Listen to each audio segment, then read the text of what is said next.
Hello, everyone. Today's case is United States Postal Service versus Konan. So this is about if you can sue or if the mail's not delivered properly, can you sue? It's a 5-4, so it's probably going to be pretty interesting. So let's get into it. Respondent Labine Konan and the local post office in I'm just going to call it Useless, Texas, had an extended dispute concerning mail delivery to two rental properties owned by Konan. Konan alleged that, among other things, United States Postal Service employees intentionally withheld her mail and interfered with its delivery. After administrative complaints proved unsuccessful, Konan sued the United States in federal court, bringing various state law tort claims, alleging that the United States Postal Service intentionally and wrongfully withheld her mail. Intentionally and wrongfully withheld her mail. The district court dismissed Conan's complaint pursuant to Federal Tort Claims Act's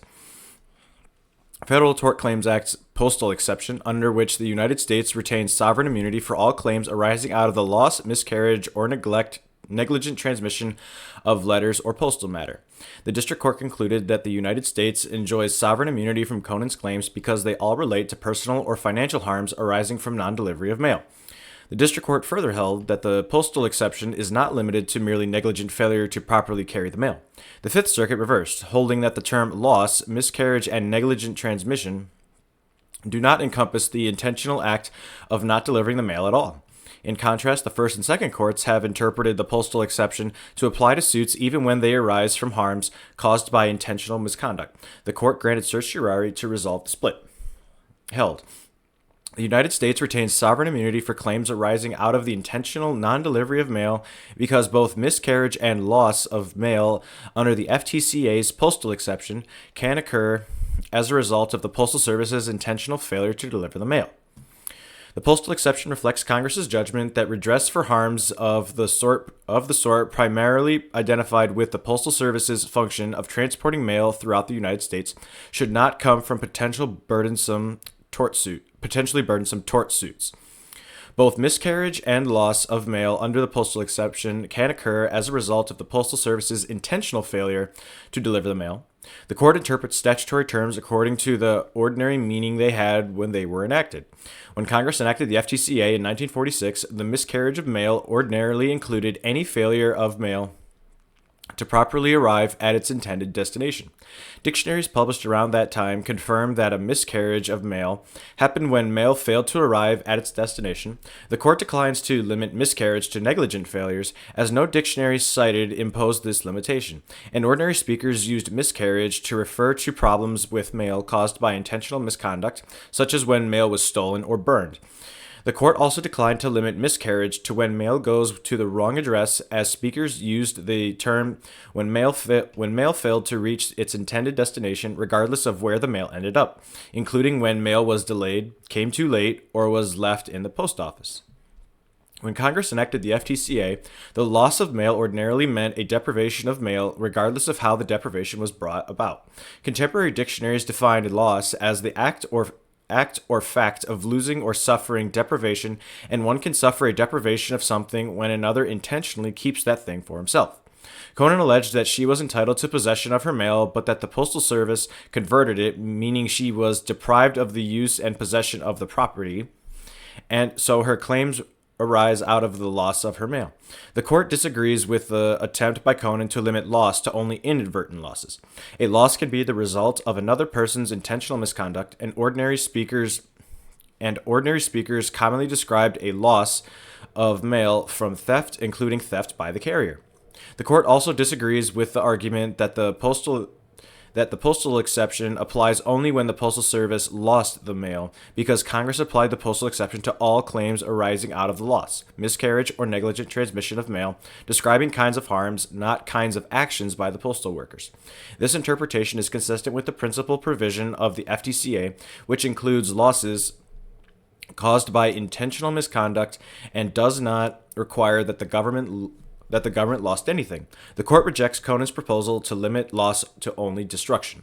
Ordinary speakers referred to losses of mail even when the mail was not destroyed, and the dictionary definitions Konan pointed to were listed first because they were the oldest, not because they were primary.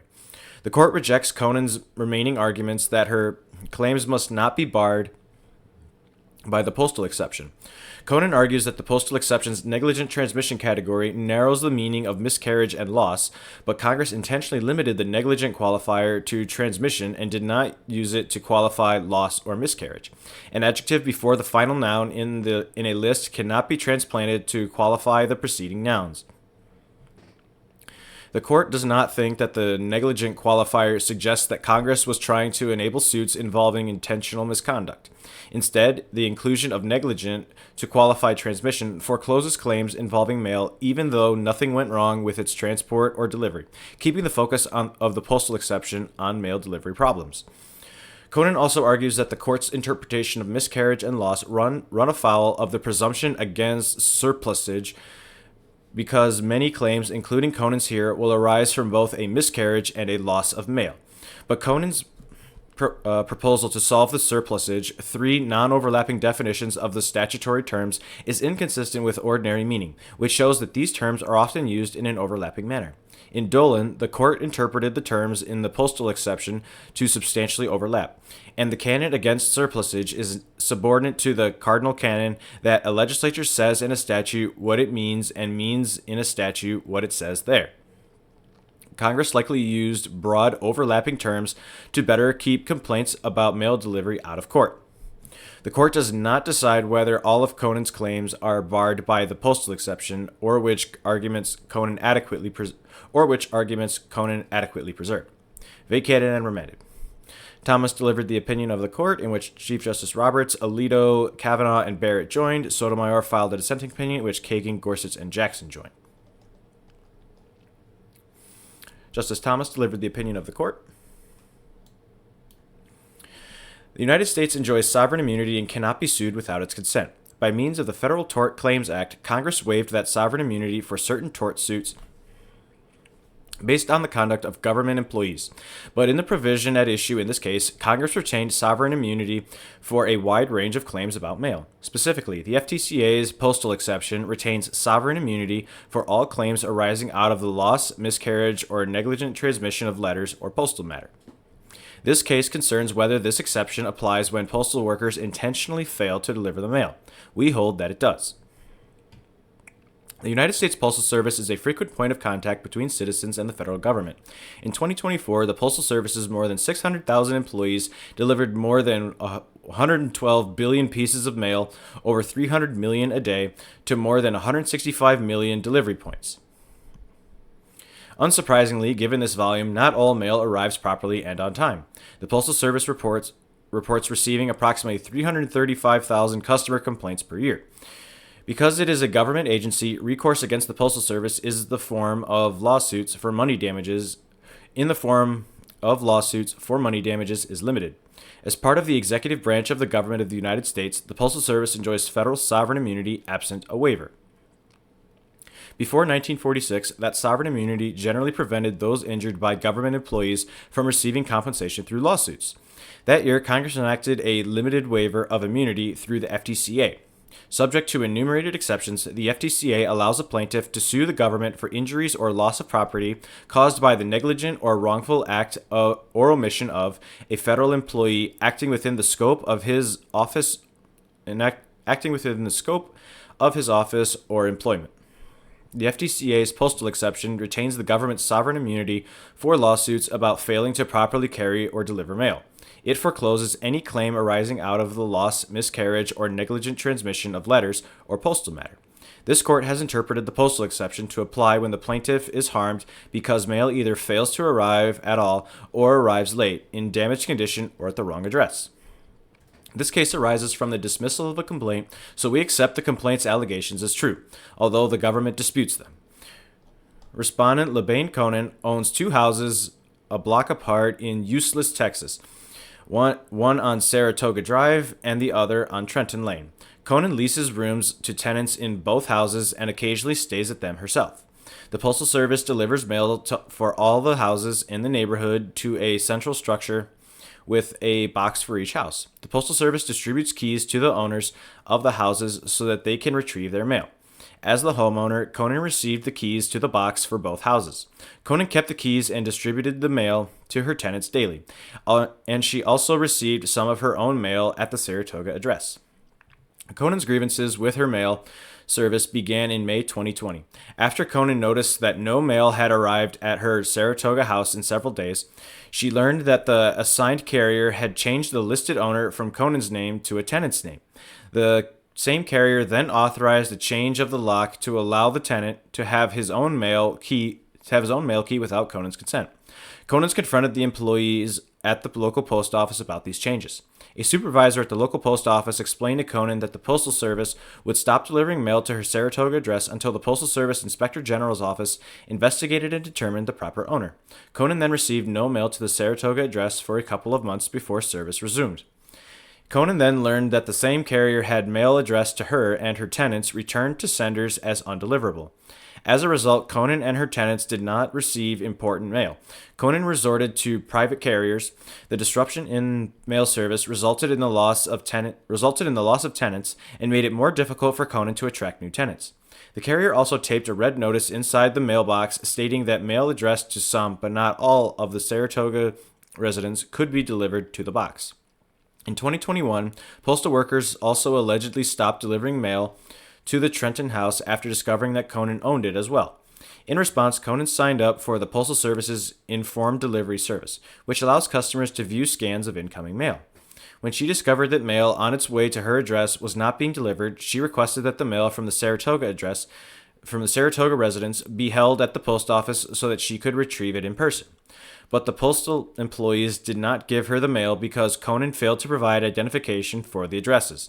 In addition to these efforts, Konan also filed administrative complaints, but without success. In January 2022, Konan sued the United States in federal court. Konan alleged that the Postal Service intentionally and wrongfully withheld her mail. As relevant here, Konan brought claims under state law for nuisance, tortious interference with prospective business relations, conversion, and intentional infliction of emotional distress. She sought damages for loss of rental income, the deprivation of her rightful mail, and the distress that the postal workers caused her. The district court dismissed Konan's complaints based on sovereign immunity. Relying on the postal exception, it concluded that the United States enjoys sovereign immunity from her claims because they all relate to personal or financial harms arising from non-delivery of sensitive materials or information and other mail. The district court held that the postal exception is not limited to merely negligent failure to properly carry the mail. The Court of Appeals for the Fifth Circuit reversed. It held that the terms loss, miscarriage, and negligent transmission do not encompass the intentional act of not delivering the mail at all. It reasoned that Konan's claims did not arise out of the loss of mail because the mail was not destroyed or misplaced by unintentional action. It also reasoned that Konan's claims did not arise from the miscarriage of mail because there was no attempt at a carriage, and it reasoned that Konan's claims did not arise from the negligent transmission of mail because the postal workers' actions were intentional. The Fifth Circuit's decisions conflicts with those of the First and Second Circuits, which have interpreted the postal exception to apply to suits even when they arise from harms caused by intentional misconduct. We granted certiorari to resolve the split. The postal exception retains the federal government's sovereign immunity for any claim arising out of the loss, miscarriage, or negligent transmission of letters or postal matter. The postal exception reflects Congress's judgment that redress for harms of the sort primarily identified with the Postal Service's function of transporting mail throughout the United States should not come from tort suits.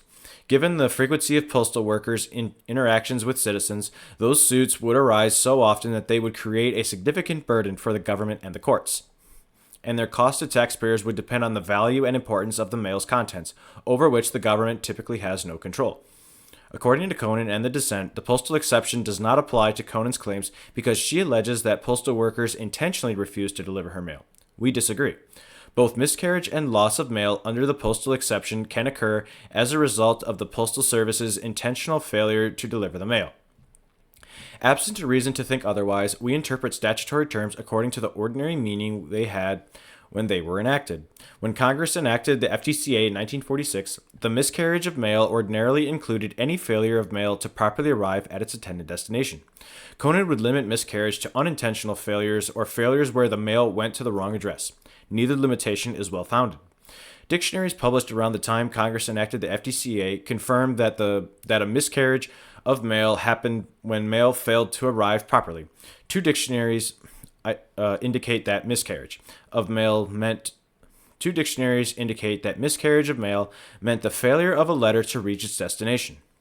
In a third, miscarriage meant the failure of something sent to arrive. Definitions of miscarry were similarly broad.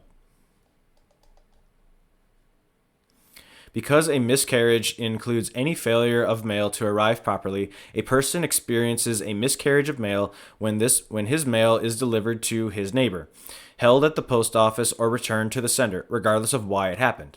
Konan's claims about the Postal Service's willful failure to deliver her mail therefore result from the miscarriage of her mail. We disagree with Konan's attempt to limit miscarriage to negligent failures of mail to arrive properly. Neither Konan nor the dissent cites any dictionaries imposing this limitation. Instead, Konan cites examples of uses of the term miscarriage that suggest that the miscarriage in question was unintentional, such as an 1868 telegraph law decision explaining that a telegraph company should not be liable for every mistake, miscarriage, or accidental delay that may occur. We agree that miscarriage of mail can be unintentional, but the fact that the phrase was commonly used in a particular context does not show that it is limited to that context. In fact, ordinary speakers used miscarriage to refer to problems with mail caused by intentional misconduct. When a mail pouch was stolen, a newspaper reported that the letters miscarried. When a priest failed to receive a summons because it was burned by an ecclesiastic, the headline read, "His letter miscarried." And when litigants' documents failed to arrive, courts classified miscarriage of mail as an excuse without any suggestion as to whether the carrier acted intentionally. We see no reason to suppose that these uses of miscarriage were extraordinary. Konan separately contends that a miscarriage of mail happens only when the mail goes to the wrong address, not when it is, like her mail, held at the post office or returned to the sender. We again decline to impose a limitation that has no basis in the dictionaries or ordinary usage. Speakers use the term miscarriage when the mail failed to reach its intended destination, regardless of where it ended up. One newspaper, for example, explained that a letter miscarried because it was delayed. Another ran a story in which a correspondent's letter miscarried and came too late. And a court described mail mistakenly left in the post office as having miscarried. We decline Konan's invitations to artificially narrow ordinary meaning. A miscarriage of mail includes failure of the mail to arrive at its intended destination, regardless of the carrier's intent or where the mail goes instead. Konan's withholding claims also arise out of the loss of mail and are therefore within the postal exception. When Congress enacted the FTCA, the loss of mail ordinarily meant a deprivation of mail, regardless of how the deprivation was brought about. So, like miscarriage, intentional refusal to deliver mail could cause the loss of mail. A loss of mail is a deprivation of mail. Loss is a generic and relative term. It is not a word of limited, hard, and fast meaning, but it is commonly used to refer to any deprivation or that which is withheld, such as when someone suffers the loss of property in a fire or the loss of income from being laid off. Webster's defined loss as the act or fact of losing in various senses or suffering deprivation. Oxford English Dictionary defined it as being deprived of or the failure to keep something. One can, of course, suffer a deprivation of something when another intentionally keeps that thing for himself. Konan alleged that she was entitled to possession of her mail, but that the Postal Service converted it. Conversion means that Konan was deprived of the use and possession of the property in question. Konan's claims therefore arise out of the loss of her mail. As with miscarriage, we disagree with Konan's attempt to limit loss to only inadvertent losses. A loss can be the result of another person's intentional misconduct. One can, for example, suffer a tax loss that results from embezzlement. An army can suffer loss of soldiers as a result of the intentional conduct of the enemy. And in the mail context, ordinary speakers commonly described a loss of mail from theft, including theft by the carrier. Just a year before Congress enacted the FTCA, the Army explained that virtually all loss of mail through theft occurs at terminal transfer points outside this country. A few years earlier, a reported loss of local mail was caused by a rogue mail handler who admitted the theft of considerable mail during the past few months. Pre-FTCA decisions also described a loss of mail when the carrier stole it. We also disagree with Konan's and the dissent's rejoinder that the postal exception applies only when the Postal Service lost the mail. Congress could have written the postal exception to apply only when the Postal Service lost, miscarried, or negligently transmitted the mail, but Congress applied the postal exception to all claims arising out of the loss, miscarriage, or negligent transmission of mail. It describes kinds of harms, not kinds of actions by the postal workers. We decline to rescue Konan's claims by inserting the Postal Service as the sentence's subject and then converting the three nouns into three verbs. Quoting Terry v. United States, we will not convert nouns to adjectives and vice versa. Our interpretation of loss is also consistent with the principal provision of the FTCA. Under that provision, a plaintiff must allege a loss of property caused by the negligent or wrongful act or omission of a federal employee. All agree that this provision includes losses caused by intentional misconduct and does not require that the government lost anything. Because Congress used loss in this sense in the FTCA's principal provision, our interpretation adheres to the unrebutted presumption that the term bears a consistent meaning throughout the FTCA. Last, Konan proposes limiting loss to only destruction. She contends that the primary meaning of loss in 1946 was destruction, not any other kind of deprivation. But as we have explained, ordinary speakers referred to losses of mail even when the mail was not destroyed. Judge Cardozo wrote that when an envelope fell behind a radiator in the post office, it caused the loss of the checks inside even though they were later recovered. And contemporaneous regulations treated loss and destruction separately, not, as Konan suggests, synonymously. Konan asserts that destruction was the primary meaning of loss because it was listed as the first definition in dictionaries. But although many people assume that the first sense listed in a dictionary is the main sense, that is often quite untrue. The definitions Konan pointed to were listed first because they were the oldest, not because they were primary. We do not presume that Congress intended the oldest usage, but rather the ordinary one in 1946, and contemporaneous evidence shows that Konan's usage was not the primary one. Konan proffers two remaining arguments that her claims must not be barred by the postal exception. We address them in turn. First, Konan argues that the postal exception's negligent transmission category narrows the meaning of miscarriage and loss. She argues that the qualifier negligent in the term negligent transmission implicitly qualifies the other two terms. But Congress intentionally limited the negligent qualifier to transmission and did not use it to qualify loss or miscarriage. Konan's argument seems to assume that pairing a broad statutory term with a narrow one shrinks the broad one, but there is no such general usage. Just like a limiting clause or phrase should ordinarily be read as modifying only the noun or phrase that immediately follows, an adjective before the final noun in a list cannot be transplanted to qualify the preceding nouns. We also do not think that the negligent qualifier suggests that Congress was trying to enable suits involving intentional misconduct. If Congress had written the postal exception to refer to all transmission of mail, the category, unlike miscarriage and loss, would have encompassed claims that involved mail even though nothing went wrong with its transport or delivery. The inclusion of negligent to qualify transmission forecloses that result and thereby keeps the focus of the postal exception on mail delivery problems, but in doing so, it does not limit the other two categories. Second, Konan argues that our interpretations of miscarriage and loss run afoul of the presumption against surplusage. On our interpretation, she argues, many claims, including Konan's here, will arise from both a miscarriage and a loss of mail, making one or the other redundant. To solve the surplusage, Konan proposes three non-overlapping definitions. Loss covers damage to mail, miscarriage covers what happens to mail when it leaves the USPS's custody and ends up in the wrong place, and negligent transmission covers detention or delays of the mail while still in the USPS's possession. Konan's proposal is inconsistent with ordinary meaning, which shows that these terms were often used in an overlapping matter. And in Dolan, the court interpreted the terms in the postal exception to substantially overlap.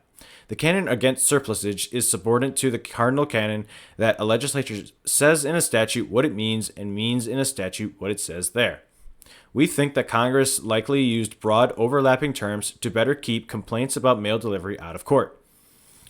We hold that the postal exception covers suits against the United States for the intentional non-delivery of mail. We do not decide whether all of Konan's claims are barred by the postal exception, or which arguments Konan adequately preserved.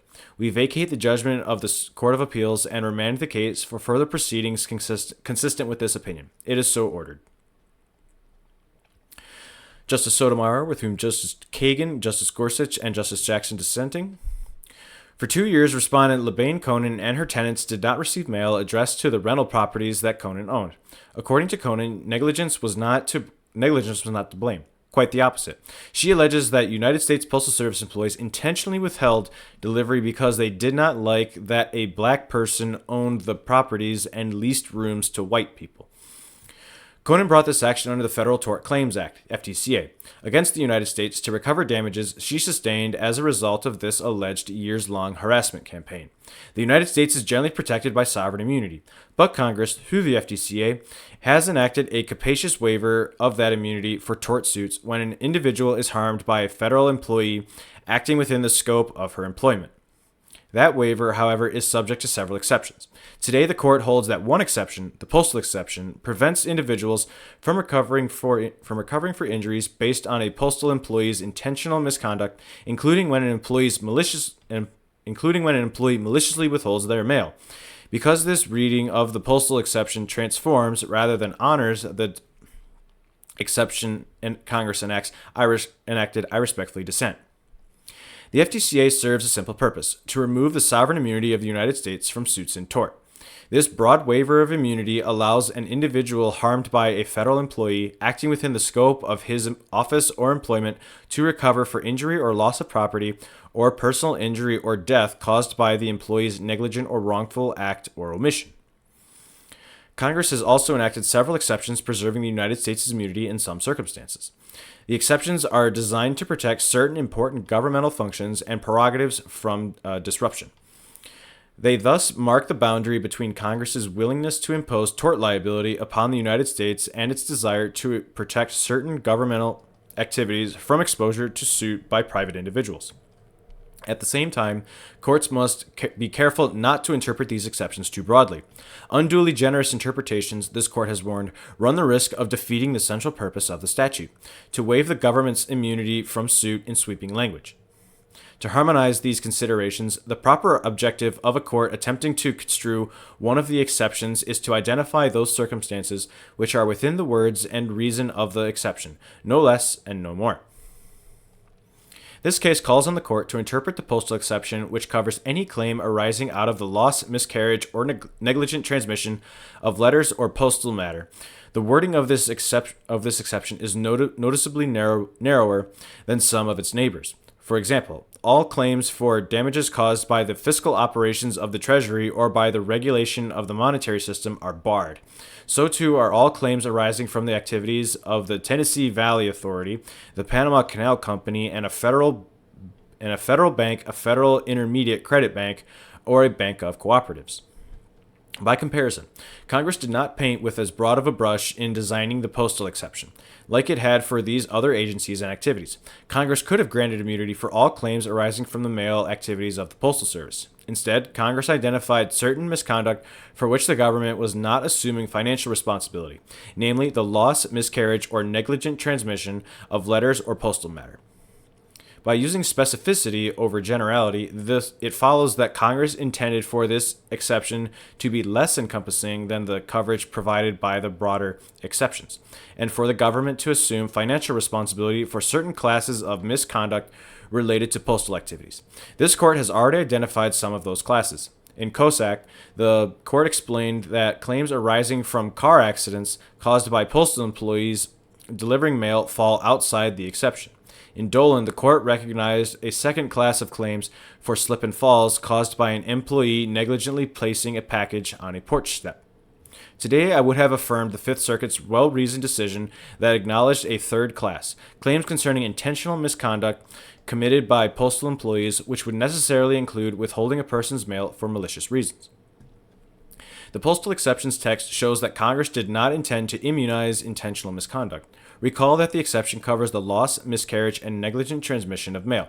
As Kosak observed, the terms describe three categories of misconduct that postal employees can commit without incurring liability for the United States.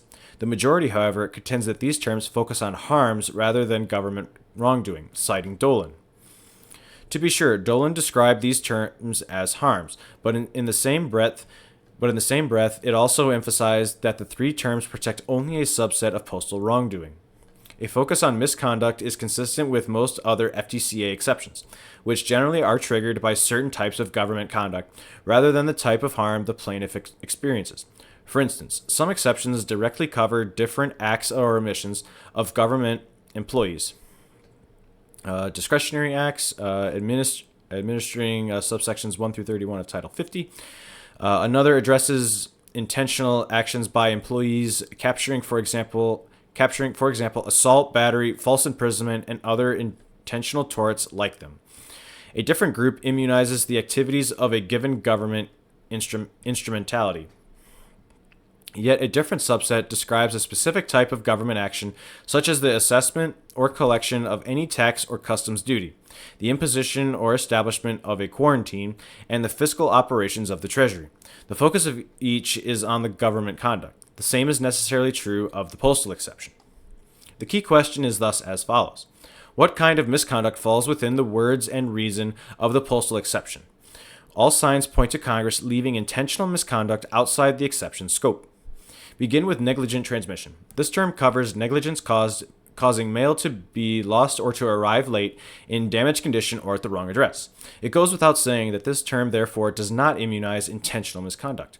Beyond that basic insight, however, Congress's expressed inclusion of negligent transmission provides other important clues for deciphering statutory meaning about the scope of the postal exception, as the majority recognizes.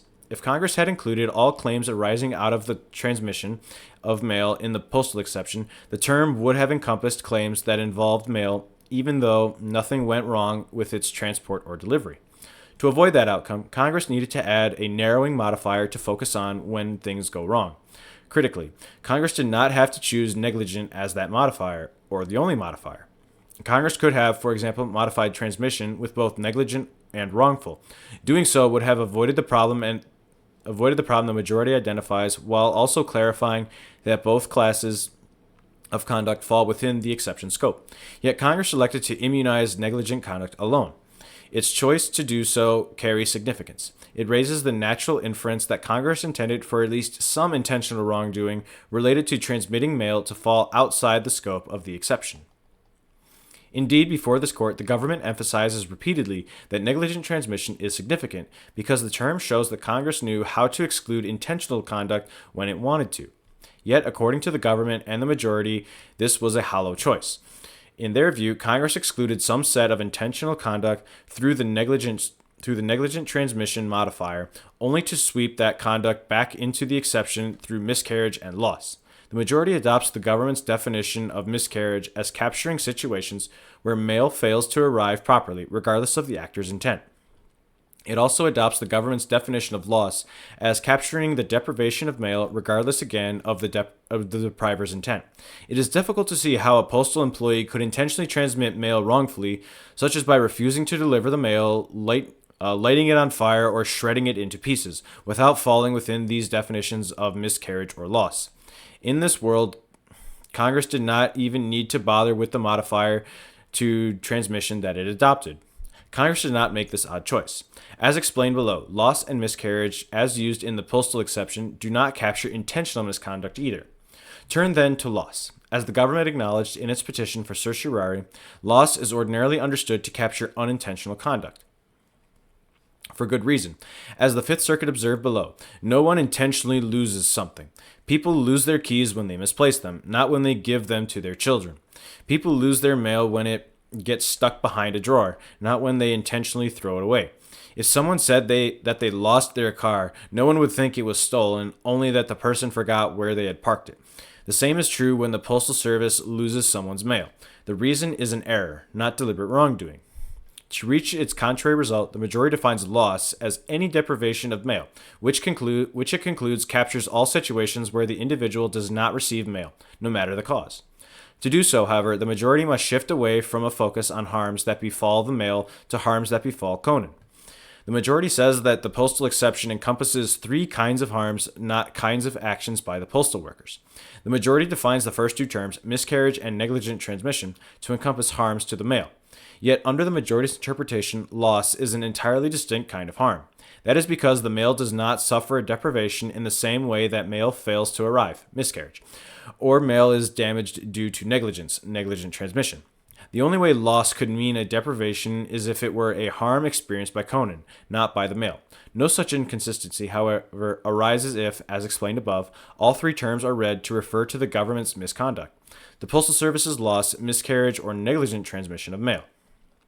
When used in this sense, loss plainly and sensibly denotes unintentional conduct, consistent with its ordinary meaning. The majority also invokes the presumption of consistent usage. It points to the use of loss in the FTCA's sovereign immunity waiver as meaning deprivation and argues that loss, as used in the postal exception, must take on the same meaning. The consistent usage canon, however, readily yields to context, and here comparing the context of the FTCA's waiver to the context of the postal exception shows that loss is being used in two different ways. The waiver uses loss to describe the form of damages an individual harmed by a federal employee can seek to recover. It states that plaintiffs can bring claims against the United States for loss of property caused by the negligent or wrongful act or omission of any employee of the government while acting within the scope of their employment. The plaintiff's loss could be due to negligent or wrongful conduct, as the waiver states explicitly. In contrast, the postal exception uses loss to describe the form of the employee's misconduct that is protected from liability. If an employee lost the mail, the plaintiff suffered a loss under the waiver and the claim arose out of the loss of the mail, meaning the postal exception applies. If an employee intentionally destroyed the mail, the waiver would still be implicated because the plaintiff suffered a relevant loss for purposes of the waiver. The postal exception would not apply, however, because the employee destroyed the mail and did not lose it. Loss is thus being clearly used in two different ways and carries two different meanings. That brings us to miscarriage. The majority is correct that miscarriage covers misconduct by the Postal Service that causes mail to fail to arrive properly. But the majority is wrong to extend this meaning to cover situations that involve intentional misconduct. As the majority recognizes, miscarriage commonly covers negligence or inadvertence. Indeed, there are many examples of miscarriage being used when mail fails to arrive due to negligence, including as illustrated by the government's own cases. From here, as the majority sees it, mail that is intentionally not delivered, even for malicious reasons, also failed to arrive properly. So Congress must have intended to include intentional misconduct within the exception by using miscarriage. The majority, however, offers no persuasive evidence suggesting that miscarriage is commonly used in this way. To start, the majority relies on several dictionary definitions. None of those definitions addresses an individual's mens rea. The phrase failure to arrive, moreover, does not immediately suggest intentional wrongdoing. A diplomat might fail to arrive at a treaty negotiation if her flight were canceled, but no one would describe her as failing to arrive if she deliberately skipped the talks to undermine the treaty. Refused to attend would be more accurate. Next, the majority turns to real-life examples. Here, the majority does not rely on any cases cited by the government. That is not a surprise, as the government failed to identify a single example of miscarriage being used to describe mail failing to arrive properly, due to intentional misconduct. The majority thus searches elsewhere, citing examples of its own. Two cherry-picked newspaper references almost 20 years apart and at least 30 years before the enactment of the FTCA that used miscarried, not miscarriage. If miscarriage were in fact ordinarily used to describe intentional misconduct, one might expect that actual examples of the usage would be easier to come by. The majority also cites cases in which the reason behind a miscarriage was not identified, but those cases do not support its position. How a word is used when the cause is unknown hardly informs whether an ordinary speaker would use the same word when the cause is known. Those cases, moreover, simply reflect the general presumption that issues with mail are typically not a result of intentional misconduct by postal workers. For example, in Lake v. Lake, the court explained that when a motion arrived in court a day too late due to a miscarriage of the mails, with no further cause explained, that mere accident should not be held against the party. Similarly, in Wagner v. Lucas, the court described miscarriage of the mails as a situation that human prudence, foresight, and sagacity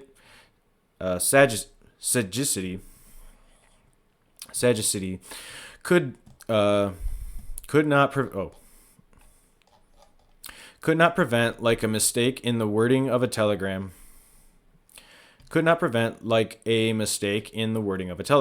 Accordingly, the use of the term miscarriage in these cases does not prove that the term covers intentional misconduct. In context, had the court suspected that the late delivery, for instance, was a result of such misconduct, they likely would have used a different word. The contemporaneous postal laws and regulations from before the FTCA was enacted, the backdrop against which Congress enacted the postal exception, further undermined the majority's interpretation. For example, those regulations directed the Division of Stamps to make adjustments in cases of loss, miscarriage, or detention of stamped supplies in transit. This suggests that when the stamped supplies were intentionally held back and not delivered, i.e., failed to arrive, detention was used instead of miscarriage, even though on the majority's reading, miscarriage would have sufficed. The regulations also directed postal employees to hold packages dropped off for forwarding if they contained destructive mail matter, to notify the sender of the detention of the package, and to let them know it cannot be transported by mail. This is another use of detention in the context where, under the majority's view, miscarriage would have been appropriate because the mail failed to arrive at its destination. Yet in each, the cause of the non-delivery was known. It was not inadvertence, and a different term was used. At most, the majority shows that certain dictionary definitions of miscarriage could conceivably capture intentionally withholding mail, or tearing up a letter into pieces, or lighting a package on fire. In all those situations, the mail failed to arrive properly. That a definition is broad enough to encompass one sense of a word, however, does not establish that the word is ordinarily understood in that sense. Here, neither the majority nor the government has offered any meaningful evidence supporting the view that miscarriage was commonly used in situations when the mail failed to arrive properly due to intentional wrongdoing, and that by including miscarriage within the postal exception, Congress intended to capture such wrongdoing. If there were any doubt, the words surrounding miscarriage resolve it. As the court in Dolan explained, when construed in context, a word in a statute may or may not extend to the outer limits of its definitional possibilities. For example, a word is known by the company it keeps, and words grouped in a list should be given related meaning. Without this rule, courts risk ascribing to one word a meaning so broad that it is inconsistent with its accompanying words, thus giving unintended breadth to the acts of Congress. Here, reading miscarriage to capture intentional misconduct does precisely that. As noted above, the word loss typically connotes negligence, and the majority's reading makes Congress's specific inclusion of negligent modifier for transmission entirely ineffective at serving its purpose, excluding intentional misconduct. There also does not appear to be any good reason why Congress would have wanted one term, miscarriage alone, to cover intentional misconduct and not the other two terms. Indeed, under the majority's broad definition of miscarriage, the words loss and negligent transmission become no more than misleading surplusage. For all these readings, a faithful interpretation of the postal exception leads to the conclusion that intentional misconduct is excluded from its reach. Congress used overlapping terms in the exception, but Congress intended for that overlap to keep claims alleging negligence, not intentional wrongdoing, out of court. This reading gives meaning to Congress's choice to put negligent before transmission and to use the words miscarriage and loss in their common understanding, and it respects the specificity Congress used in the postal exception as compared to the broadly worded exceptions Congress used for other agencies. Undeterred by this evidence, the majority gives the Postal Service the blanket exception Congress withheld. In its view, the exception immunizes the agency for all intentional and non-intentional actions in the delivery of mail, apart from auto accidents and slip and falls, as Dolan and Kosak require. Relying on loss, miscarriage, and negligent transmission is an odd way to cover this waterfront. If Congress had intended this outcome, why not follow the same approach that it used for other broad exceptions in the FTCA? The answer is that Congress intended no such thing. By expanding the words and reason of the postal exception beyond their specific scope, the majority undermines the sweeping waiver of immunity Congress adopted. Contrary to the majority's suggestion otherwise, adhering to the text Congress enacted would not flood the government or courts with frivolous lawsuits.